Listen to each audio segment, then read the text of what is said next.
Light bill ಕಟ್ಟಿಲ್ಲ ಅಂದ್ರೆ ಸ್ಥಳದಲ್ಲಿ ಸಿಬ್ಬಂದಿಯಿಂದ ಕರೆಂಟ್ ಕಟ್.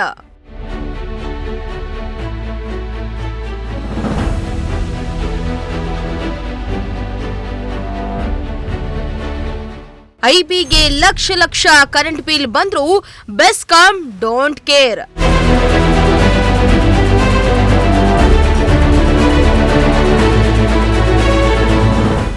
ಸರ್ಕಾರದ ಕೈಗೊಂಬೆಯಾಗಿ ಕೆಲಸ ಮಾಡ್ತಾ ಇದ್ಯಾ ಬೆಸ್ಕಾಂ ಇಲಾಖೆ?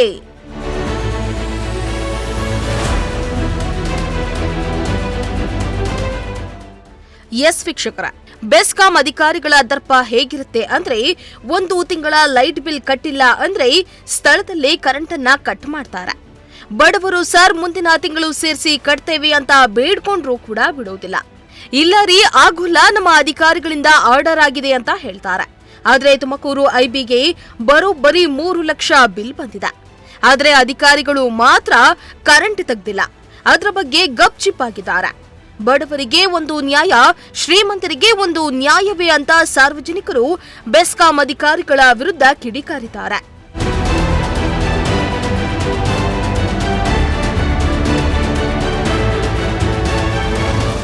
ಹೌದು, ಒಂದು ದಿನ ಕರೆಂಟ್ ಬಿಲ್ ಕಟ್ಟೋದ್ ಮಿಸ್ ಆದ್ರೆ ಇವತ್ತು ಕಟ್ಲೇಬೇಕು ಅಂತ ಹಠ ಮಾಡೋ ಬೆಸ್ಕಾಂ ಅಧಿಕಾರಿಗಳು ಲಕ್ಷಾಂತರ ರೂಪಾಯಿ ಬಂದಿದ್ರೂ ಕೂಡ ಐಬಿಯಲ್ಲಿ ಕರೆಂಟ್ ತೆಗ್ದಿಲ್ಲ, ಹೋಗಿ ಬಿಲ್ ಕೇಳಿಲ್ಲ.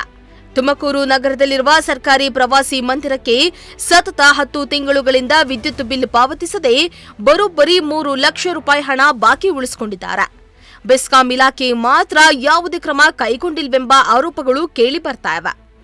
ಈ ಅವ್ಯವಸ್ಥೆಗೆ ಕಾರಣವಾಗಿರುವುದು ಇಲ್ಲಿನ ಸಾರ್ವಜನಿಕ ನಿರ್ಮಾಣ ಇಲಾಖೆ ಪಿಡಬ್ಲ್ಯೂಡಿ ಅಧಿಕಾರಿಗಳ ನಿರ್ಲಕ್ಷ್ಯವಲ್ಲದೆ ಬೇರೆ ಏನೂ ಅಲ್ಲ.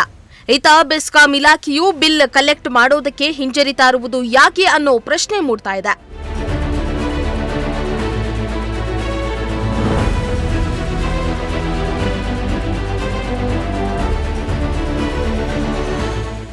ಇತ್ತ ಹಣ ಪಾವತಿಸದಿದ್ದರೆ ಬಡ ಜನರ ಮನೆಗಳಿಗೆ ತಕ್ಷಣ ವಿದ್ಯುತ್ ಸಂಪರ್ಕ ಕಡಿತಗೊಳಿಸುವ ಬೆಸ್ಕಾಂ ಅಧಿಕಾರಿಗಳು ಸರ್ಕಾರದ ಆಸ್ತಿ ಆದಾಗ ಮಾತ್ರ ತೀವ್ರ ನಿರ್ಲಕ್ಷ್ಯ ತೋರ್ತಾ ಇರುವುದು ಬೆಸ್ಕಾಂ ಇಲಾಖೆಯ ಎರಡೆರಡು ಮುಖದ ಬಂಡವಾಳವನ್ನ ತೋರ್ತಾ ಇದೆ.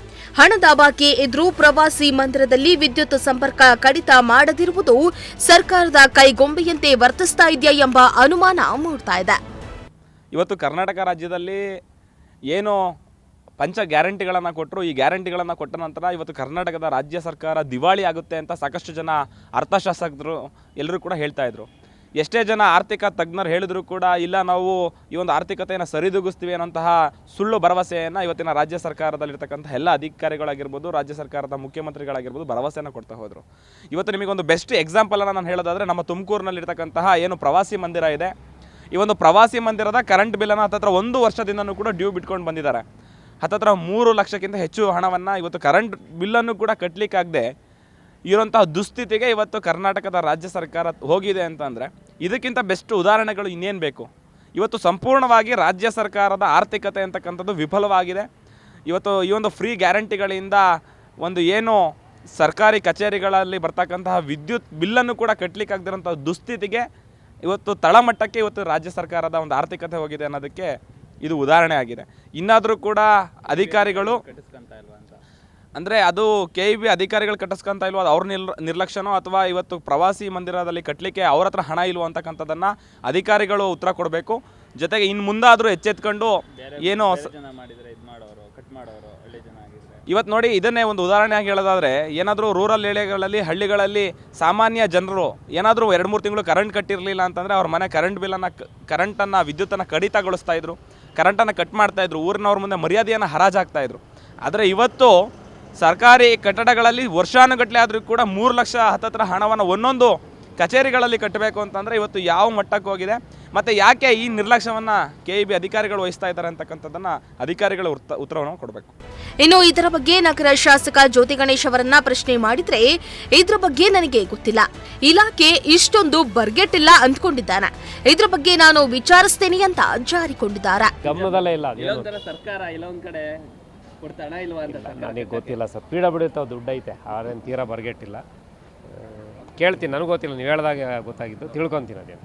ಒಟ್ನಲ್ಲಿ ಜನಸಾಮಾನ್ಯರು ಸಾವಿರಾರು ರೂಪಾಯಿ ಬಾಕಿ ಉಳಿಸಿಕೊಂಡಿದ್ರೆ ಕ್ರಮ ಕೈಗೊಳ್ಳುವ ಇಲಾಖೆ ಇದೀಗ ಸರ್ಕಾರಿ ಪ್ರವಾಸಿ ಮಂದಿರ ಲಕ್ಷ ವಿದ್ಯುತ್ ಬಿಲ್ ಬಾಕಿ ಉಳಿಸಿಕೊಂಡಿವೆ. ಬಿಲ್ ವಸೂಲಿ ಮಾಡೋಕೆ ಬೆಸ್ಕಾಂ ಅಧಿಕಾರಿಗಳು ಹೆದರುತ್ತಿದ್ದಾರೋ ಇಲ್ವೇ ಯಾರಾದ್ರೂ ಪ್ರಭಾವಿ ವ್ಯಕ್ತಿಯ ಭಯವಿದೆಯೋ ಅನ್ನೋ ಪ್ರಶ್ನೆಗಳು ಮೂಡ್ತಾ ಇವೆ. ಇತ ಕರೆಂಟ್ ಬಿಲ್ ಕೇಳೋದ್ರಲ್ಲಿ ಅತ್ತ ತಲೆ ಕೂಡ ಹಾಕಿ ನೋಡ್ತಾ ಇಲ್ಲ.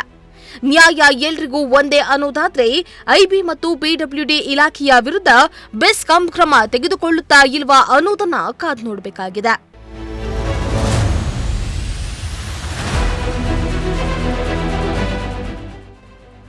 ಕ್ಯಾಮರಾ ಪರ್ಸನ್ ಸಂಜಯ್ ಜೊತೆ ದೀಪಕ್ ಕೆಂಕೆರೆ, ಪ್ರಜಾಶಕ್ತಿ ಟಿವಿ, ತುಮಕೂರು.